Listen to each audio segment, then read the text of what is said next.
I'm not exaggerating when I say that I genuinely thought I was dying. Hi, my name is Sydney. Welcome back to hell.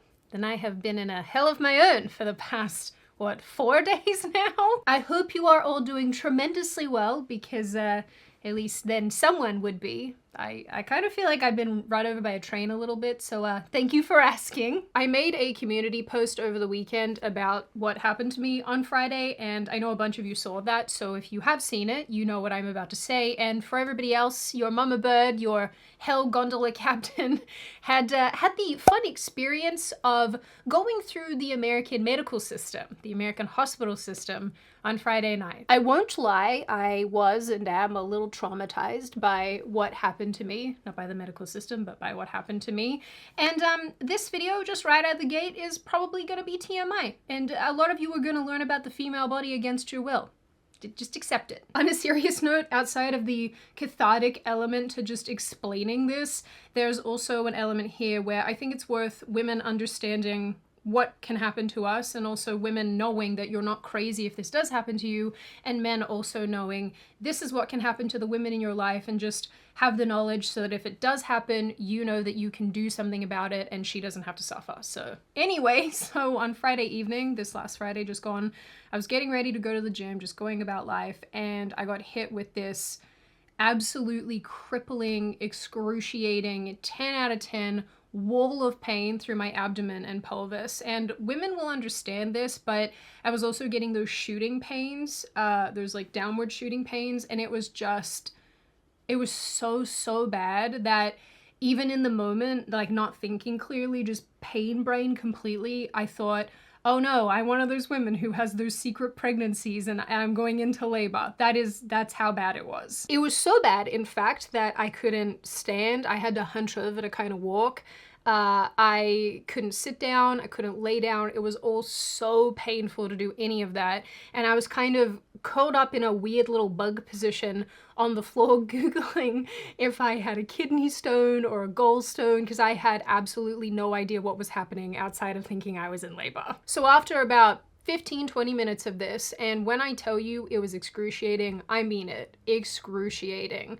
I crawled to my bedroom and I said to my boyfriend, and yes, this is how you will find out that I have a boyfriend, I said to him, you have to take me to the hospital. And as soon as the words came out of my mouth, I just started to bawl my eyes out because I was so afraid. I had no idea what was going on. And then the next thing I did was I crawled to the toilet and just puked. Also, for the purposes of this story, fun boyfriend shall henceforth be known as Jack, because he's not thrilled about being acknowledged on the internet by his actual name or any other defining information. Anyway, at this point, pain is so bad, me crying, vomiting, shaking, blah. It's, like I said, it's a wall of pain, and it was so excruciatingly bad that I genuinely thought I was dying, and I don't know how to explain that to other people, that sense that something is so wrong that you could just pass away. So, I hobble on down to the car, and more specifically, he helps me down to the car, and we drive to the hospital, and the entire time I am hyperventilating. I thought I was going to pass out because it was that bad. And we get to the hospital, and when we get in there, I am not capable of doing anything, can't fill out the information for the little form that they'd given us, and so I just immediately go and try to sort of sit down in one of the waiting room chairs. He fills out the information for me, and he told me actually just earlier that apparently on the intake form, they asked for my sex assigned at birth and my pronouns, and apparently for my pronouns, he wrote down Your Majesty, which I really appreciate. I should also mention about Jack as well that before this happened, he and I were going to go to the gym together, and I said to him before we got in the car, I was like, I promise this is not some weird ploy to get out of working out, and he was like, yeah, obviously. Normal process happens at the hospital, get called into, like a nurse area where she's asking me all of these questions about my symptoms. And one of the first things I said to her was, I don't have an appendix, so don't even bother.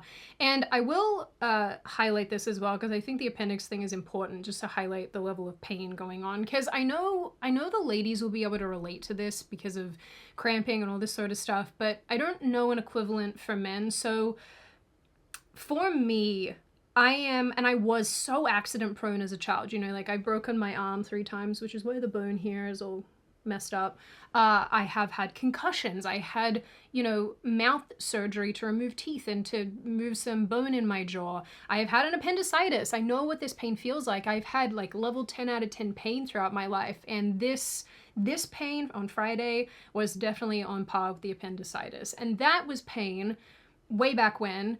I was throwing up every 20 minutes, every 30 minutes because of how excruciatingly painful that was. So it was like I was experiencing that all over again. So thankfully they put me in a room by myself and they immediately took my blood and immediately gave me pain medication and anti-nausea medication, which I really appreciated because I was crying, trying to talk to everybody, and I wasn't obviously at my best being able to deal with the situation.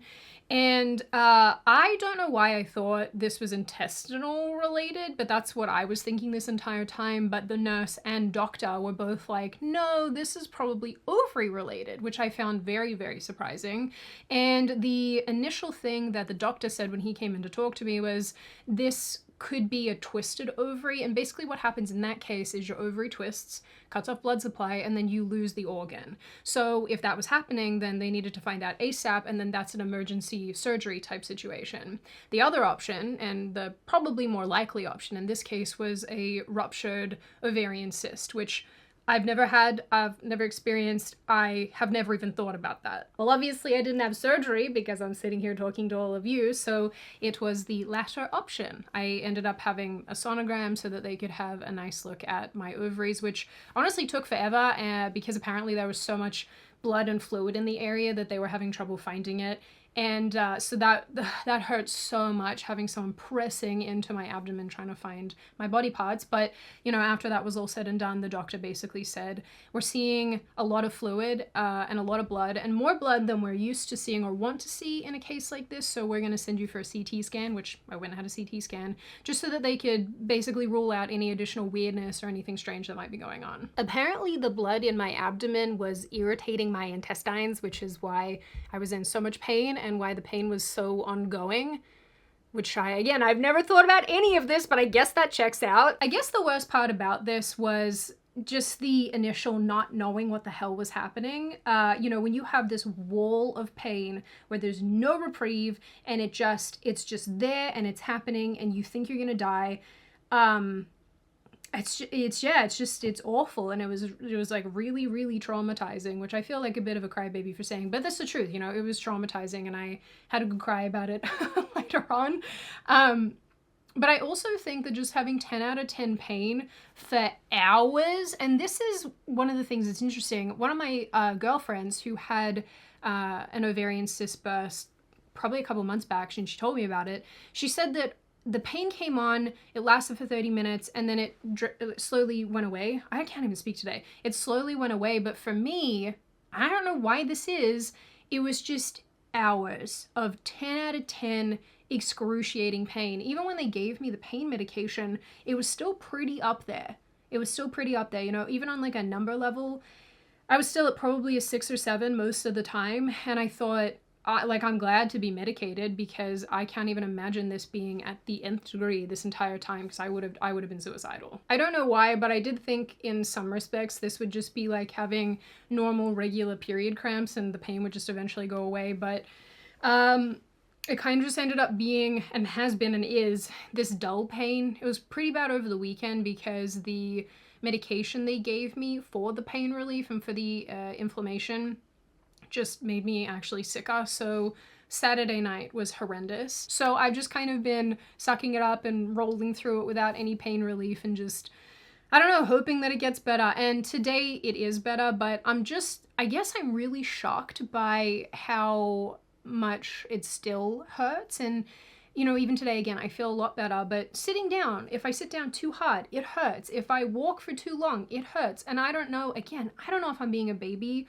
but if this is the experience that other women have, I'm so sad that this is a thing we have to deal with. I hope it's obvious, but I'm not sharing any of this because I want sympathy or pity or anything like that. My motivations for doing so are a couple-fold. I want to tell you a funny story that happened in the ER, which I'm going to get to, but 2 other things. Number 1, I just feel so sad and empathetic for women who have PCOS or who have endo, who have these ongoing reproductive problems and can't find answers and solutions, I'm just sad. I'm sad that this is the reality that a lot of women have to deal with regularly. And I just think you guys are so badass that you just go through life handling it and just like showing up and continuing to exist, because this happened to me once and I thought, I don't want to ever go through this again. This was so bloody horrific that if this was my existence, I don't know I could make it. I can't speak English. I don't know if I could do it. I think another component to this as well, and this is something that I gleaned from reading a lot of the comments and messages that people had sent me, and I did try to read as many of them as I could and respond to as many people as I could. But a lot of women were articulating that they'd had similar symptoms, but the doctors gaslit them and said, no, you're fine, go home, here's some Advil.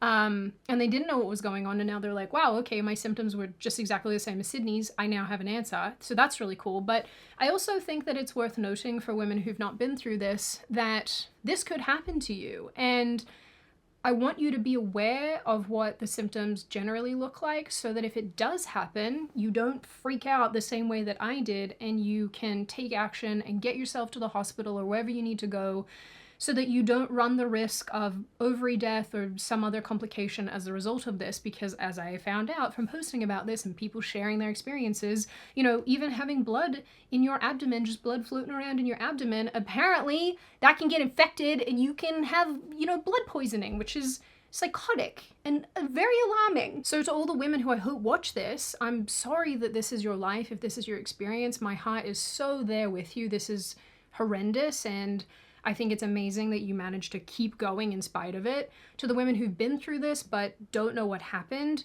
now you have an answer, hopefully, and now you know that if this happens to you again in future, you know what to do. And for the women who haven't been through it but who might, now you know that this can happen to any one of us at any time if you have ovaries and if you're producing eggs.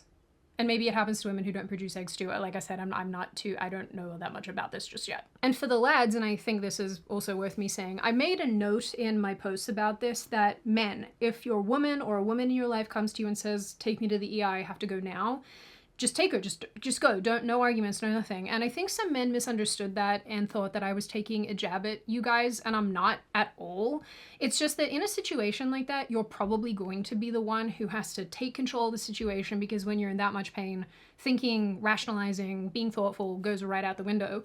And so I guess my thing here is that I know most of you would see someone that you love in pain and go, oh my God, I have to do something ASAP right now, we're gonna go. But there is an element, and I've experienced this and I know other women have too, where, and unfortunately it just so happens to be men, a lot of the time. And I think it's because men have perhaps a higher threshold of it'll be fine. And so when things happen, guys are more likely to just roll with it, even if it is incredibly serious. Like when I was in the ER waiting room, a guy came in and we heard him say to the nurses that he'd cut his freaking finger off, and he's sitting there just holding it, just casually holding it, not being dramatic, just with his fingers. And I'm there like hyperventilating and dying, and he's just like, yep, I don't have any fingers. So I think if we're being honest, men just have a tendency in some respects to just get on with it and be okay. And that can kind of lead into articulating that to other people around you, where they go, hey, I'm not okay, please, can we go? And it's like, hey, just wait for a minute, just see what happens, see if it goes away. Or, there's a crappy element to this where some men are like, no, you're being over dramatic and you're being paranoid and it's nothing. And I hate to throw my dad under the bus like this, but when I had my appendicitis, it started in the evening as well. And then by probably 1-2 o'clock in the morning, I said to my parents, sorry to wake you up, but you have to take me to the doctor. You have to take me. I am not okay. And my dad, who I love very much, said, go back to bed. You are fine. It's probably gas. Well, it wasn't gas, Dad. And he was saying that right until the morning when finally my mom said, I'm taking her to the doctor because she's not okay. And as many of you know, an appendicitis can kill you because when it bursts, you get blood poisoning. And that's not fun. I'm pretty sure my dad did the same thing when I broke my arm for the first time. If memory serves, I'm sure my mom will watch this and correct me, but I think I was walking around with a broken arm for like 3 days because my dad kept saying, no, she's fine. So point being, I'm not trying to take jabs at men in any way. I'm just saying, override, if you have it, override, I guess, the instinct to say, hey, let's just wait and see, and just acknowledge that if your woman is like, yo, I'm not okay, just go, just take her, better safe than sorry. Because even in my case, I felt really dumb asking to go to the hospital, and I felt a little dumb after I found out what was going on, and I said to Jack, you know, I'm so sorry that I ruined your night, and I'm sorry that you had to do this. And he at the time, and he now, is just like, don't be silly. This is crazy behavior. And when I was telling you guys about it as well, you know, a bunch of people said, Sydney, you were effectively internally bleeding. I think an ER visit was warranted. So, you know, there's all that. So last thing, here's my funny story from the emergency room that I know some of you are going to get a real kick out of. I had left the room to go and do something with a nurse, probably pee in a cup, and Jack was by himself in the room, and then the consent lady came to, I guess, have me sign some documentation, the consent lady being like an administrator at the hospital. And so she walks into the room and she says to Jack, "Are you Elijah?" Jack was super confused and said, "No, Elijah is our doctor," because the doctor who'd been treating me was called Elijah. The consent lady's confused and said, "No, are you Elijah?" Jack says, "No, Elijah's our doctor." And she was like, "No, I know that, but are you Elijah?" And apparently this back and forth ensues, with both of them being very confused, until eventually Jack says, "Are you talking about Elijah Schaefer?" The administration lady says, "Yes, that's exactly who I'm talking about. That's Sydney's emergency contact." And Jack says, "Oh, no, it's not. That is her arch nemesis." Now, if you don't know who Elijah Schaefer is, I made actually a video talking about him very recently, because this is a person that I formerly worked with and had a very, very large public falling out with, and some things happen. You can go watch the video. I will link it in the description box, but more or less understand this is a person that now I very, very much do not like. I don't have a relationship with. I think he's not a very good or nice person, and yuck, just big yuck over there. So when I got back to the room and Jack is filling me in about this, then the consent lady comes back and she says, you know, "I'm so sorry if I caused any issue between the two of you." And I said, no, that's, you know, he's fine. He doesn't care. But, you know, this is a person that I don't like, and please remove this information immediately. And the best that I can assume as to why this happened was, this just goes to show how long it's been since I've been in a medical situation like this. And I guess when I was filling out paperwork at some point, I put Elijah and his wife, because I was such good friends with them, and they were my only friends in Texas when I first moved here. I put them down as my emergency contacts because I didn't have anybody else to list who lived here in Texas. So she got that information all sorted out. But I thought it was so funny. And when Jack and I were talking about it later, he said, it's a good thing that we found this out, because imagine if for some reason, you know, something horrible had happened to you and you were in a car accident and you were unresponsive. Elijah would definitely be like, yeah, just pull the plug. Just pull the plug on her and give me all our money. So I found that development hilarious. And, you know, in retrospect, in the worst, one of the worst moments of my life, I have to be reminded of this person. Just, of course, this is what's happening, but we got all of it sorted, so now there's no situation where he could potentially pull the plug on me anymore. Anyway, that was my adventure at the hospital on Friday night. I would not recommend it. That's not, don't do that. Don't have this experience. It's not fun. You do question your ability to survive in the world a little bit, and it's just, it feels very dramatic at the time, and then it feels very dramatic afterwards because your body just hates you for a number of days. On a serious note, I do think it's really sad how little we understand about our own bodies and the things that can happen to us, and I think there's a lot of misinformation, maybe not even misinformation, just lack of information around female anatomy and the things that can happen to us. And I was really sad, and genuinely really sad over the weekend, reading so many women's responses to what I'd been saying about what had happened to me, and how many women just felt so let down by the medical system. And, you know, when you're talking about these kind of situations, it's not just like, oh, I have a boo-boo, go home and take care of it. There are complications that arise as a result of this that can kill you or lead to, you know, your organs dying, or, you know, in some cases for some women who have endo messaged me and said, this is why I had a hysterectomy, or this is why I had to, you know, give up the reality of having children because my body just will not cooperate. And that makes me so sad. And I hate that this is the reality, and I hate the way that a lot of women feel so gaslit by the medical industry that, oh, your pain is nothing, you're fine. Here, take a ibuprofen. You're fine. It's nothing. You just have anxiety. And I want to say to any woman who's watching this, and also men too, I know that you guys have your own issues that you experience, but, for women especially, don't do what I did and basically gaslight yourself into thinking that it's not a big deal when you have excruciating, I'm dying pain. Don't do that to yourself. It's not helpful. I also can't wait to get my $1 million medical bill. And that was actually something that was a little surreal about this experience, is that, obviously in Australia, medicine is free. We pay for it with our taxes, but it's free. Anybody can walk into any clinic and get treated. And it was so weird in this case to have my little armband being scanned, every time they did anything to me, they're scanning to make sure that they're recording everything. And that was a really surreal experience to just kind of know that your entire time there is being calculated for how much it's going to cost, how much your band-aids are, how much your random thing over here is going to be. That was so weird. And so now I can't wait for my $9 million medical bill. I know that it's already at least $6,000.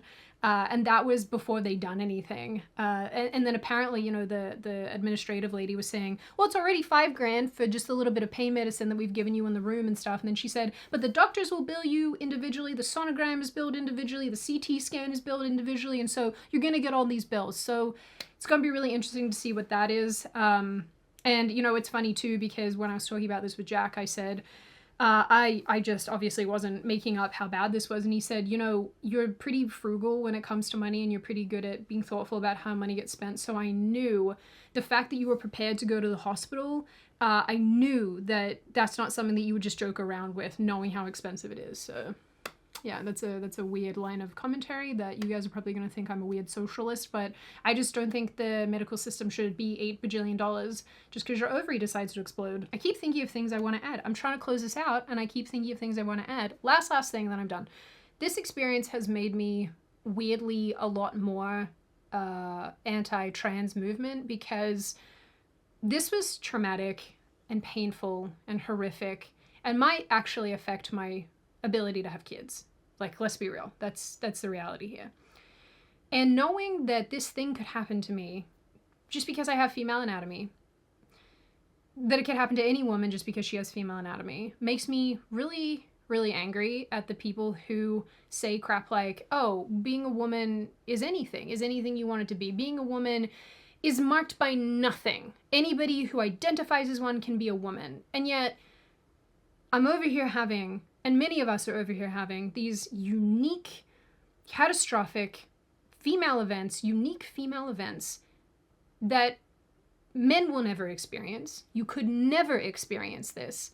And yet, I have to believe, and I'm being forced to believe socially, that men and women are the same in this capacity. And simply because a man identifies as a woman, he is a woman, and no questions about it. At the core of it, that is patently psychotic. You are never going to be in a position where something in your body caused by your ovaries can rupture and potentially kill you, or potentially stop you from producing offspring, or, put your life at risk because of blood infections and all sorts of things. You will never experience this, ever. It will never, ever happen to you. And yet, in your arrogance, you people put yourselves on the same level as biological females. It just, I don't know. It makes me sick.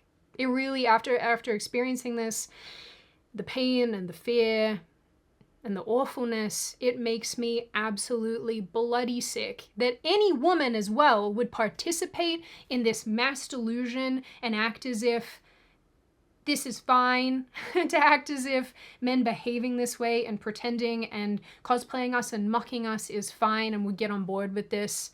Just shame on all of you. Anyway, that is the last thing. I'm done. No more rants from Sid.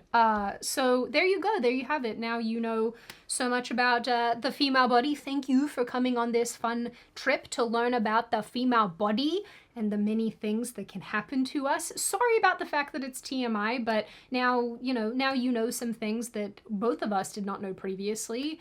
And if this really genuinely does help somebody, that's so cool. And if this validates somebody, that's also really cool. And just to, again, to the women who go through this regularly, who've experienced this, you're very seen in this moment by me, which I know is liberal terminology, but that's really how I feel. I see you guys so much right now, and I empathize with you, and I have a lot of sadness for you. But also, you know, I think you're pretty cool, so there's that as well. I bet this video is so bloody long right now. All right, that's it.